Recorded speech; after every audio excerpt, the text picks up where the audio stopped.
Hey everybody, and welcome to another installment of board games I got rid of and why. So this is a series where I talk about board games that have previously been in my collection but for one reason or another are no longer in my collection, and I'll try to give some rationale as to why I made that decision. So let's get started with the first game, which is Isbahan. Isbahan is an older Euro strategy game, and to my knowledge this was actually one of the first dice drafting games out there, as you're rolling a big cluster of dice and you're allocating them on these different action spots depending on how common those particular values were rolled. So, say you've 3 ones were rolled, that might be the most common value, so therefore that would associate to the weakest action, and so on. And then what you're trying to do is you're trying to control these different buildings by putting your influence cubes on them with the aim of scoring victory points, and also controlling these caravans of camels. And there's some cool different things as well you could do, such as moving this meeple up and down this row or column to knock people off their particular buildings, or even to upgrade your player board to make you more efficient and build a bit of an engine as the game went on. Now, I did like the way this game worked. It functioned very smoothly. It was a lot of fun, but the problem with it was there's next to no replayability of the game. There's no modularity. There's nothing you can switch in or out. No additional rules you can add. And so every time you played this one, it felt very samey, and that incentive just became next to none to play this one again. So unfortunately, I couldn't really warrant keeping it around because, again, I didn't have that room to explore anything further. So despite liking it, and I do think it's worth at least taking a look at, it just didn't have the hook to keep me coming back. Now, I know there has been a roll and write version of this game brought out called Corinth, which might be worth checking out because I'm not sure if it would lend itself to the mechanisms in a better way. But there you go, nice game, but ultimately it just didn't have the legs to keep going. That is Isbahan. The next game is one that I was massively looking forward to last year. This is a game called Dark Ages by Board and Dice. This one on paper was everything I wanted in a board game. I love medieval battles. I love kind of engine building style things or resource management, and this one you're doing all of that. So it's kind of like a Euro 4X style game as you're building up your little civilization from scratch, really, venturing into new lands, fighting off barbarians, managing resources accordingly.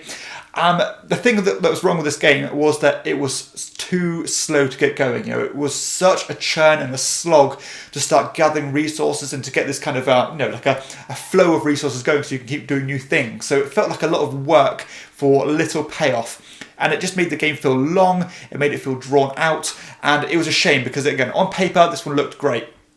Now, I will say that there are some additional things, such as dice combat. I don't like dice combat, and that should have been a red flag for me, but I was willing to overlook that because of the other stuff in the game, but unfortunately, it did drop the ball on some of those things, and it just was too slow to get going. It really could have done with a kind of a kickstart mode, so you start with a certain infrastructure to get going, but unfortunately, there wasn't that. So I had to part with Dark Ages because there was no chance it was ever going to get back out onto the table again. That is Dark Ages. The next game is called Great Plains, and this was actually another quite anticipated game for me because I was such a big fan of the designer's previous game called Mandala. This one, though, is a kind of a Reiner Knizia-esque style game as you're trying to control these different regions by placing your player pieces out, connecting from the last one, so you kind of, just a point-to-point movement style game, or a route building style game, I suppose. You're trying to control these different planes, basically, by having the most people on them and then get points accordingly at the end of the game. But as you went throughout the game, you'd collect these tokens, which would let you do things you wouldn't normally be able to do, such as jumping over mountains or pushing people off spots you want to get onto. So it was quite head-to-head. It was quite abstract in its approach, and I did like it. I thought it was a nice, again, another smooth design, very clean in its approach. But ultimately, I just couldn't help but thinking, I'd rather play one of those Knizia classics rather than this one. Games like Babylonia, games like Blue Lagoon, I think just do this style of game better than Great Plains did it. So for that reason, I couldn't warrant keeping it, and it had to go. So that is Great Plains. The next game is called Fairy Tale Inn. Now, this is a kind of a modern take on the Connect 4 mechanism, as you are building or placing tiles in this vertical kind of sandwich board, really, trying to line them up to get different points in different ways, majorities, or connecting certain symbols with different symbols.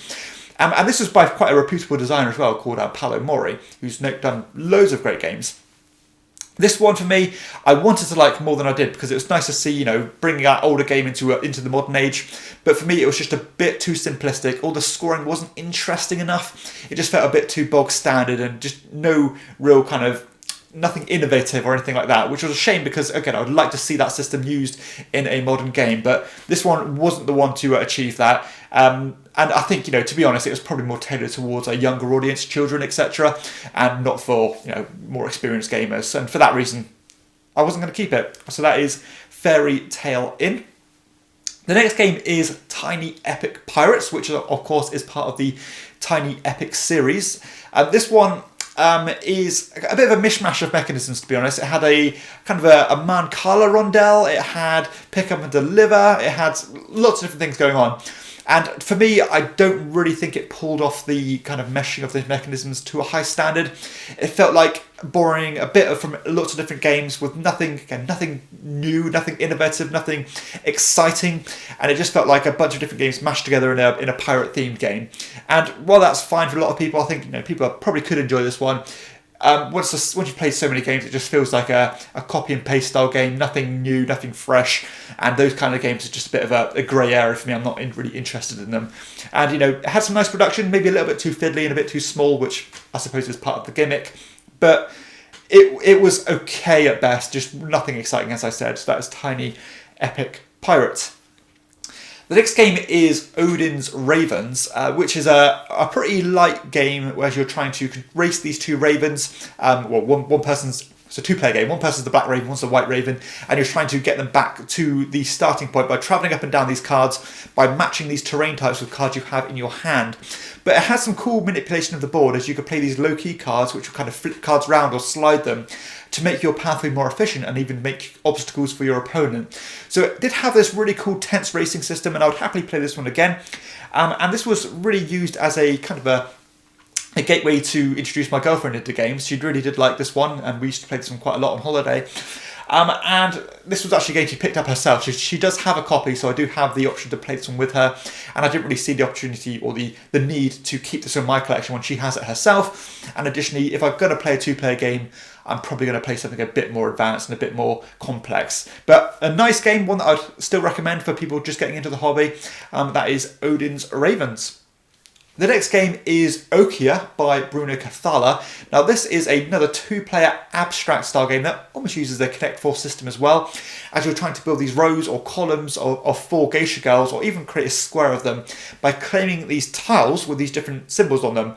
And the idea is that you're going to claim one of these tiles, put it in front of you and replace it with one of your geishas, but that means that your opponent can only place their geisha on one of the matching symbols you've just taken. So you're trying to kind of lead your opponent astray to keep them out of your way, but not give them the opportunity to create a line for themselves.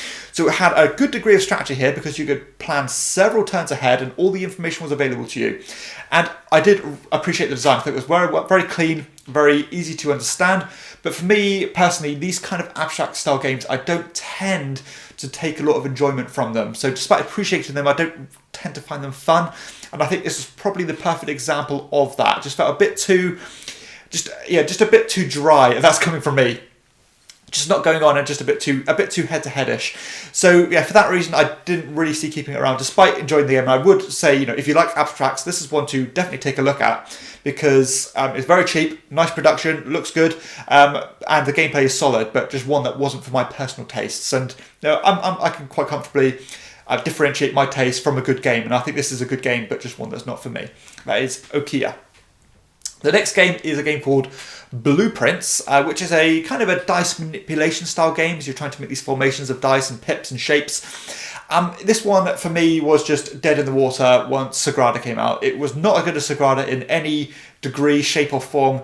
Everything Sagrada did, it did better than Blueprints did. Therefore, it was just completely hamstrung and had no need to be played again. So that's simple as that, really. If you want a dice manipulation game, then that was the one to go for, and not Blueprints. So there you go. The next game is a Knizia game called Kariba, another very small box, ultra light card game, but one that works really well at 2 players actually. So this is a game where you're trying to play these animal cards around this watering hole, and the higher cards you play, if you play 3 of the same kind, or once there is 3 of the same kind down, you end up kind of gobbling up the next animal below in the animal chain. So like the 8s will eat the 7s, the 7s will eat the 6s, and so on. And you're basically just trying to collect these cards for points at the end of the game. And I did like the game. It had a very fast flow to it. It was quite chaotic, especially when you did have the 3 or 4 players, but it worked well. And ultimately, because I did prefer this game at 2 players, and it was a lot more, it had a lot more depth to it than you might first meet the eye at 2 players, but still not enough to the point where I would pick this one above a lot of the other 2-player games I have. So for that reason, despite appreciating the design and liking it, it was just sat on my shelf for such a long time with almost no sign of it coming back off the shelf. So I think when it gets to that stage, I have to make that decision and be a bit aggressive and say, you know what, you have to go and create some space for something else. So that was the case for Kariba, one that I'd like to have kept hold of because I do like the game, but space is a premium in my collection, so it had to go.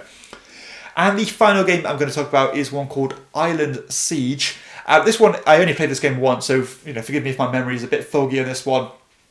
This was a game about trying to build up these fortifications and then put your, basically get your meeples onto the board, basically. That's one of the winning conditions. But you'd build up these fortifications by placing these cubes on them, and then your opponent would come and attack those by rolling dice. So it was quite lucky, very dice-driven combat. And you're basically trying to build these buildings as well behind these fortifications and get different abilities and stuff. It was fine at best. I didn't really enjoy it. And I just found that dice combat a bit too, far too lucky, really. If someone kept rolling well, then you've pretty much got no chance at all to win. So that was it, really. Just not a game for me. And that's pretty much my extent of my memory on Island Siege.